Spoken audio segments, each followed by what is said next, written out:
मैं डॉक्टर पप्पूराम कोहली, सह आचार्य राजनीति विज्ञान, राजेश पायलट, राजकीय महाविद्यालय लालसूट। प्रिय विद्यार्थियों, आज हम लोग अमेरिका संविधान में शक्ति प्रकरण का सिद्धांत एवं संतुलन एवं नियंत्रण के सिद्धांत के बारे में अध्ययन करेंगे। शक्ति पृथक्करण सिद्धांत का अर्थ, सरकार के 3 अंग होते हैं: व्यवस्थापिका, कार्यपालिका और न्यायपालिका। सरकार के इन तीनों अंगों का पारस्परिक संबंध कैसा होना चाहिए, यह समस्या राजनीति विज्ञान में अत्यंत विवादास्पद रही है और इस संबंध में समय समय पर जिन सिद्धांतों का प्रतिपादन किया गया है उनमें मॉन्टेस्क्यू द्वारा प्रतिपादित शक्ति पृथक्करण का सिद्धांत सबसे प्रमुख है। यह सिद्धांत इस विचार पर आधारित है कि निरंकुश शक्तियाँ के मिल जाने से व्यक्ति भ्रष्ट हो जाता है और अपनी शक्तियों का दुरुपयोग करने लगते हैं। इसी सिद्धांत के प्रतिपादकों का विचार है कि व्यवस्थापिका का काम कानून बनाना होना चाहिए, कार्यपालिका उन कानूनों के अनुसार निर्णय करे और उनके अनुसार शासन चलाए तथा न्यायपालिका उन कानूनों के अनुसार निर्णय करे।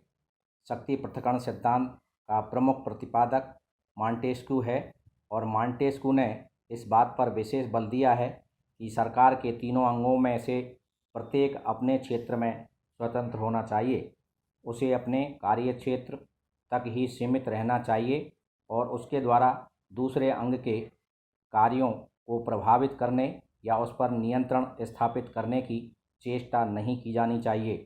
व्यवस्थापिका, कार्यपालिका और न्यायपालिका संबंधी सारी शक्तियों का एक ही हाथों में एकत्रित होना, चाहे एक व्यक्ति हो, थोड़े हों या अधिक, और चाहे वंशानुगत हो, स्वतः नियुक्त हों या निर्वाचित हों, अत्याचारी शासन की परिभाषा कही जा सकती है।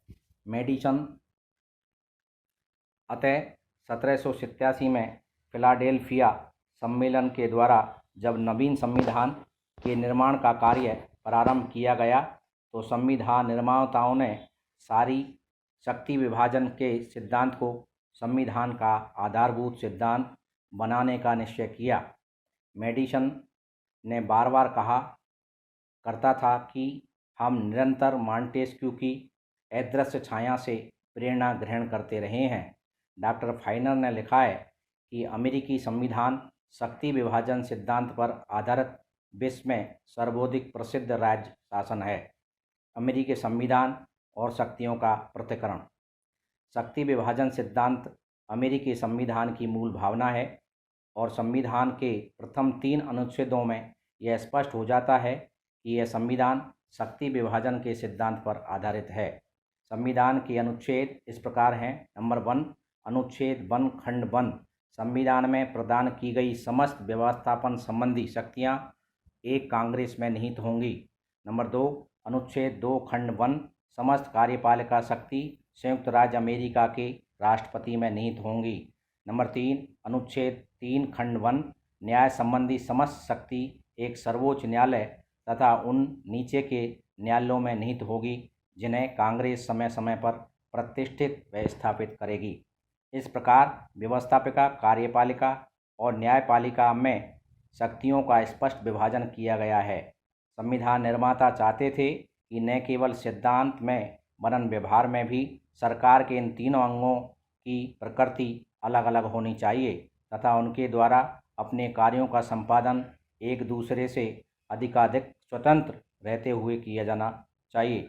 संविधान सरकार के इन अंगों की स्वतंत्रता को सुनिश्चित करने के लिए निम्न व्यवस्था करता है। नंबर 1, शासन के तीनों अंगों के सदस्यों के चयन की भिन्न भिन्न प्रक्रिया। कांग्रेस अर्थात सीनेट और प्रतिनिधि सभा के सदस्य जनता द्वारा प्रत्यक्ष रूप से निर्वाचित होते हैं। राष्ट्रपति एक निर्वाचक मंडल द्वारा अर्थात जनता द्वारा परोक्ष रूप से निर्वाचित होता है और न्यायाधीशों की नियुक्ति सीनेट के अनुसमर्थन पर राष्ट्रपति द्वारा होती है। संविधान निर्माताओं ने सरकार के तीनों अंगों के लिए क्रमशः प्रत्यक्ष निर्वाचन, परोक्ष निर्वाचन और मनोनयन की पद्धति यह सोचकर ही अपनाई थी कि सरकार के तीनों अंगों की प्रकृति अलग अलग रहे। नंबर 2, शासन के एक ही अंग की सदस्यता का प्रावधान। अमेरिका में कोई भी नागरिक, व्यवस्थापिका, कार्यपालिका या न्यायपालिका सरकार के इन तीनों अंगों में से किसी एक अंग की सदस्यता ही प्राप्त कर सकता है। यदि कांग्रेस के किसी सदस्य को मंत्रिपरिषद में शामिल अथवा न्यायाधीश के पद पर नियुक्त कर दिया जाए तो पद ग्रहण से पूर्व उसे कांग्रेस की सदस्यता से त्यागपत्र देना पड़ेगा। नंबर 3, सरकार के विभिन्न अंगों का अलग अलग कार्यक्रम और कार्यकाल की निश्चितता।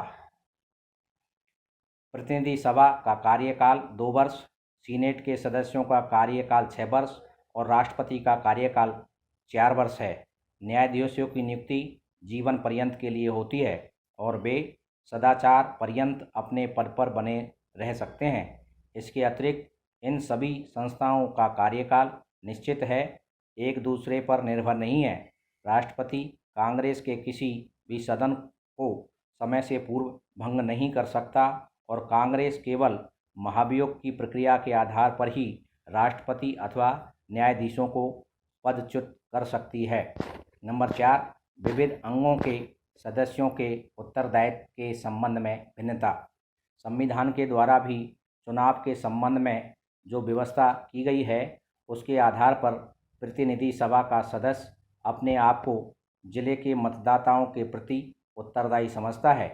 सीनेट सदस्य संपूर्ण राज्य के प्रति उत्तरदायी समझता है।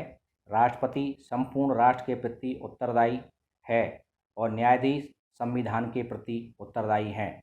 इन सबके अतिरिक्त शक्ति विभाजन सिद्धांत से प्रभावित होने के कारण ही अमेरिका में संसदात्मक शासन को नहीं वरन अध्यादेशात्मक शासन व्यवस्था को अपनाया गया है। अमेरिका की न्यायपालिका भी शक्ति प्रकरण के सिद्धांत को अमेरिका संविधान का एक प्रमुख आधार मानती है और इसकी रक्षा के लिए सदैव प्रयत्नशील रही है। सर्वोच्च न्यायालय ने किलवार्न बनाम थॉम्पसन के सर्वोच्च मामले में शक्ति पृथक्करण के बारे में कहा है, अमेरिका की लिखित संवैधानिक कानून की व्यवस्था वह एक प्रमुख गुण माना जाता है कि राज्य की या राष्ट्र की सरकार को प्रदान की हुई सारी शक्तियाँ कार्यपालिका, व्यवस्थापिका तथा न्यायपालिका के नाम के 3 महान विभागों में बटी हुई है। इस व्यवस्था के सफल क्रियान्वयन के लिए यह भी अनिवार्य है कि किसी भी विभाग के अधिकारी किसी अन्य विभाग के अधिकारियों के अधिकारों पर आघात नहीं करे वरन अपने द्वारा निर्मित कानून के द्वारा प्रत्येक अपने अपने ही विभाग तक सीमित रहेगा और दूसरे किसी पर आघात नहीं करेगा। नियंत्रण और संतुलन। अर्थ एवं प्रकृति। नियंत्रण और संतुलन के सिद्धांत का आशय यह है कि शासन के विविध अंग एक दूसरे की शक्तियों को इस प्रकार नियंत्रित करें कि शक्तियों का संतुलन स्थापित हो और सरकार का कोई भी अंग अपनी शक्तियों का दुरुपयोग न कर सके।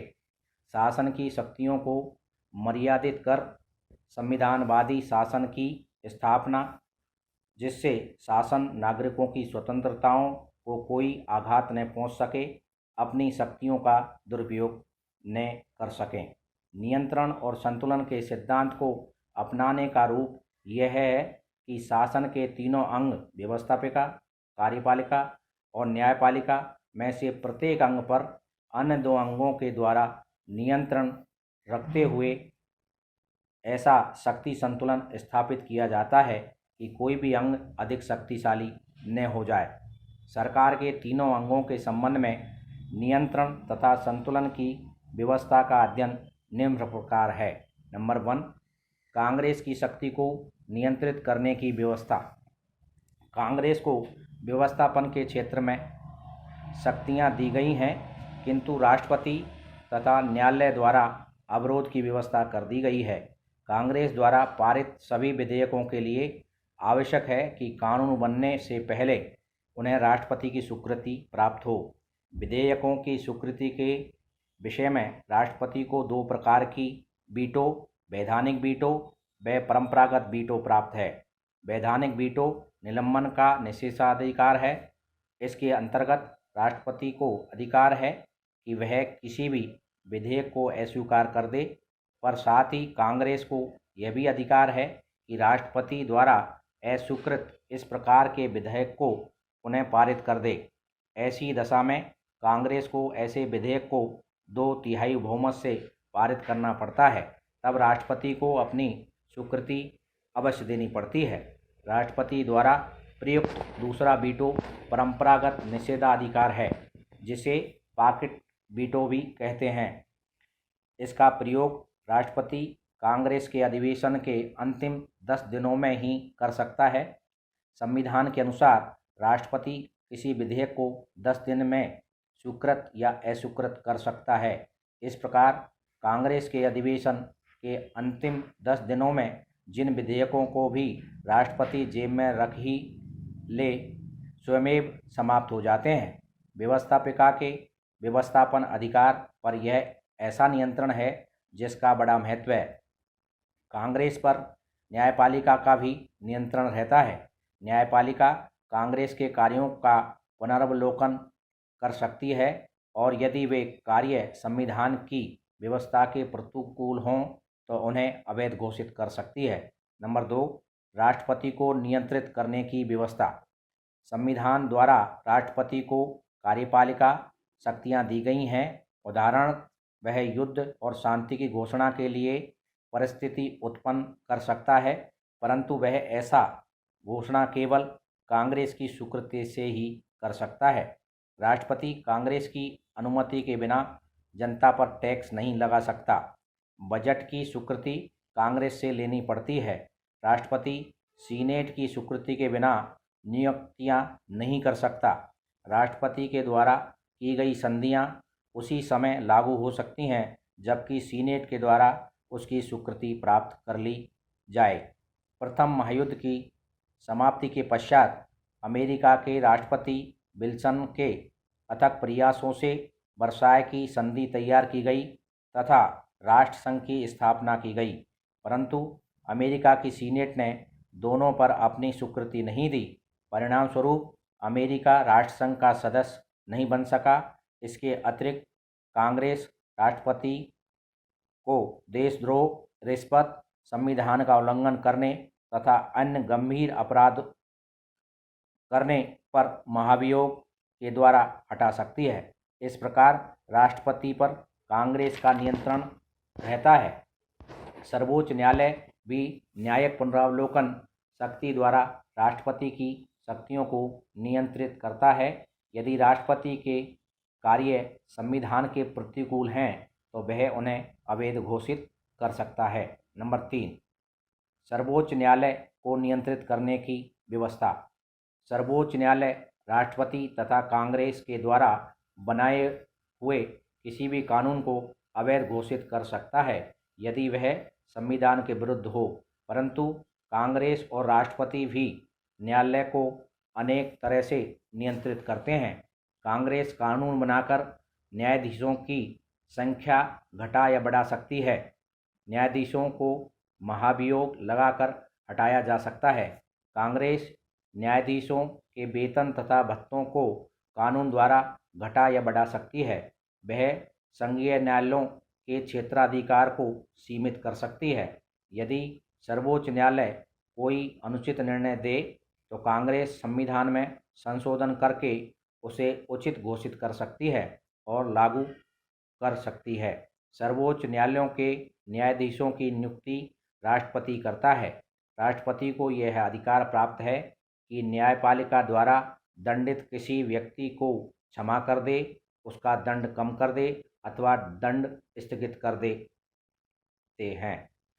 हरमन फाइनर के शब्दों में, संविधान निर्माताओं ने के संविधान संबंधी सभी प्रयोजन पूर्ण हुए हों ऐसी बात तो नहीं, किंतु शक्ति पृथक्करण के सिद्धांत को क्रियान्वित करने में उन्हें पूर्ण सफलता मिली है। बायर के शब्दों में, चाहे शक्तियों के पृथक्करण में कुछ खामियां हों, फिर भी यह सिद्धांत अमेरिकी शासन व्यवस्था की प्रधान विशेषता है और यह तथ्य अमेरिकी शासन और राजनीति के स्पष्ट व्यवहार में बार बार प्रकट हो चुका है। कांग्रेस के दोनों सदनों का एक दूसरे पर नियंत्रण। कानून निर्माण के क्षेत्र में कांग्रेस के दोनों सदनों को लगभग समान शक्ति प्राप्त है, अतः प्रतिनिधि सभा और सीनेट एक दूसरे को नियंत्रित करते हैं। संघीय सरकार और राज्य सरकारों का एक दूसरे पर नियंत्रण। संविधान द्वारा स्थापित संघात्मक व्यवस्था में राज्य सरकार को भी पर्याप्त शक्तियां प्राप्त हैं। उदाहरण के लिए संविधान संशोधन के प्रस्तावों पर 3/4 राज्यों के अनुसमर्थन की आवश्यकता होती है। इस प्रकार संघीय सरकार और राज्य सरकारें एक दूसरे को नियंत्रित करते हुए शक्ति संतुलन स्थापित करती हैं। इस प्रकार शासन के तीनों अंग एक दूसरे को नियंत्रित करते हुए शक्ति संतुलन स्थापित करते हैं। इसी बात को लक्ष्य करते हुए सन 1941 में जॉन एडम्स ने अपने एक पत्र में जॉन टेलर को लिखा था कि आरंभ से अंत तक अमेरिका संविधान में एक अंग दूसरे अंग पर प्रतिबद्ध रखता है। नियंत्रण और संतुलन के सिद्धांत की आलोचना। अमेरिका शासन व्यवस्था नियंत्रण और संतुलन के प्रणाली पर आधारित है, जहां इसका लाभप्रद पक्ष यह है कि शासन का कोई भी अंग अधिक शक्तिशाली होकर नागरिक स्वतंत्रताओं के लिए घातक नहीं हो पाता। वहीं इसका एक अन्य पक्ष जिसके कारण इसकी आलोचना की जाती है, नंबर 1, कोई न कोई शासन अंग अधिक प्रभावशाली। अमेरिका में शासन के अंग औपचारिक रूप से पृथक हैं, वे अपने क्षेत्र में स्वतंत्र तथा सार्वभौम हैं। संविधान में समान स्तर दिया गया है, फिर भी आलोचकों के अनुसार कोई न कोई अंग बहुत ज़्यादा प्रभावशाली हो जाता है। रेडियो, प्रेस, सम्मेलन, टेलीविज़न, संरक्षण अधिकार तथा नौकरशाही के माध्यम से राष्ट्रपति कांग्रेस को नियंत्रित करता है तथा न्यायिक निर्णयों पर अनुचित प्रभाव डालता है। नंबर 2, नेतृत्व की कमी।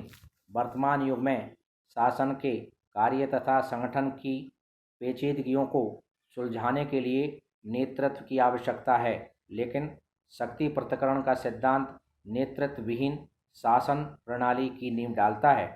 अमेरिकी संविधान ने कार्यपालिका और विधायिका शक्तियों को अलग अलग कर दिया है, जिससे निरंतर प्रतिद्वंद्विता की संभावना है। नंबर 3, सहयोग तथा समन्वय की कमी।